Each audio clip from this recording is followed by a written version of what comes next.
அமெரிக்காவுக்கு கிளம்பி வாங்கன்றாங்க. ஏன்னா அமெரிக்கர்கள் என்ன பண்ணாலும் அவங்கள வெளிநாட்டுக்கு அனுப்பியிருப்பாங்க, மற்ற நாடுகளுக்கெல்லாம் அவங்கெல்லாம் அனுப்பியிருப்பாங்க. அவங்களாம் உடனடியா வாங்க அப்படின்னு வந்து சொல்றாங்க. நார்மலாவே உங்களுக்கு இன்னொரு சுச்சமா கூட சொல்றேன் நான். இப்ப அமெரிக்காவில் இருக்கக்கூடிய முக்கிய நிறுவனங்கள் எல்லாமே வந்து ஹெட் ஆபீஸ் அப்படின்னா அமெரிக்காவில் வைக்கிறாங்கன்னா கிடையாது, அவங்க அயர்லாந்துல தான் வைக்கிறாங்க. ஏன்னா அயர்லாந்துல வந்து டாக்ஸ் கம்மி, மீதி நிறைய விஷயங்கள் இருக்கு. இப்ப யூடியூபே இருக்குன்னா யூடியூபே எங்களுக்கு எல்லாத்துக்கும் மந்த்லி எங்க அனுப்பாலும் அயர்லாந்துல இருந்து தான் வருது. இப்ப மீட்டா இருக்காங்கன்னா அவங்க அயர்லாந்துல தான் அனுப்புறாங்க. ஏன்னா இங்க அமெரிக்காவோட ப்ராசஸ் அதிகம்னால இன்னும் மாத்துறாங்க. அப்ப நிறுவனங்களோட 2 ஆப்ஷன் பார்ப்பாங்க. ஒண்ணு அமெரிக்கா விட்டு ஷிஃப்ட் ஆயிடலாமான்ற ஆப்ஷன் பார்ப்பாங்க. இரண்டாவது கண்டிஷன் என்னன்னா அடுத்தது இப்ப அங்க இருக்கிற நபர்களுக்கு மட்டும் தான் வேலை கொடுப்பாங்க, மீதி எல்லாமே இந்தியர்களுக்கு திருப்பி அனுப்பணும், அப்புறம் இங்க இருக்கிறவங்களே ஹோல்டு பண்ணணுன்ற ஒரு கண்டிஷனை பார்ப்பாங்க. எனக்கு இது எல்லாத்தோட மிகப்பெரிய ஒரு என்ன தெரியுங்களா, இப்ப இன்ஜினியரிங் காலேஜ் வந்து அட்மிஷன் போடுறாங்கல்ல, நீங்க எல்லாம் எதன் அடிப்படையில இந்த அட்மிஷனை வந்து சூஸ் பண்றாங்கன்னா எங்க பேரண்ட்ஸ் எல்லாம் ரொம்ப ஒரு சந்தேகமா இருக்கும். காலங்காலமாவே இருக்குது, ஒரு 5 வருஷமா இருக்கு. ஒரு 5 வருஷத்துக்கு முன்னாலாம் மெக்கானிக்கல் வந்து டொனேஷன் கட்டி சேர்றாங்க, 1 லட்சம் 1.5 லட்சம். இன்னைக்கு என்ன ஆயிடுச்சு, மெக்கானிக்கல் கேட்கறதுக்கு ஆள் இல்லை.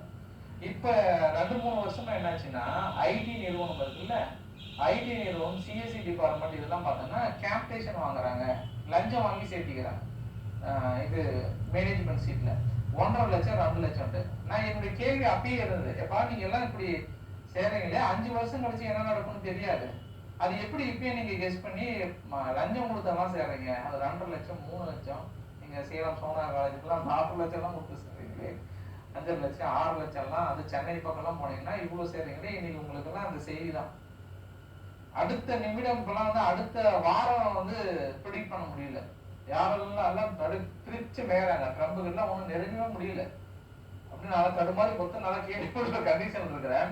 ஆனா நீங்க 5 வருஷத்துக்கு அப்புறம் ஐடி தான் பூம் ஆகும்னு எப்படி நீங்க இப்ப கூட இந்த வருஷம் கூட அட்மிஷன்ல பாத்தீங்க அப்படின்னா ஐடி ஃபீல்டு இருக்குல்ல, ஐடி நிறுவனம் தான் பயங்கர பீக்கா இருக்குன்னு டொனேஷன் கேக்குறாங்க. என்னங்க இங்க அங்க பாருங்க 3.5 லட்சம் பேத்துக்கு மேல வெளியேற வேண்டிய சூழ்நிலையா. இப்ப 10 வருஷம் 15 வருஷம் இருக்காங்க, H1B விசாவில் இருக்காங்க, அவங்க வந்து வீடு வாங்கியிருப்பாங்க, கார் வாங்கியிருப்பாங்க, பசங்களை படிக்க வச்சிருந்திருப்பாங்க. எல்லாத்தையும் ஒரே இரவோடு இரவாக நீங்க வந்து வெளியேறணும், நீங்க வந்து $1 லட்சம் கட்டினாதான் இருக்கணும். ஒண்ணு நீங்க 1 மந்த் டைம் கொடுத்துருக்கணும், இல்ல நீங்க ஏதாவது ஒண்ணு கொடுத்துருக்கணும். ஒரே ஒரு நைட்ல இந்த அளவுக்கு அவங்க வாழ்க்கை தரம் மாறுமோன்னு யாரும் எதிர்பார்த்திருக்க மாட்டாங்க. கம்பெனி எத்தனை பேருக்கு வித்ட்ராவல் பண்ணணும். ஏற்கனவே நிறைய நிறுவனங்கள் வந்து 10% 20% வந்து வேலையில இருந்து எடுத்துட்டே இருக்கிறாங்க. இப்ப அசெஞ்சர்ல கூட இப்ப ரீசெண்டா கூட கேள்விப்பட்டேன்,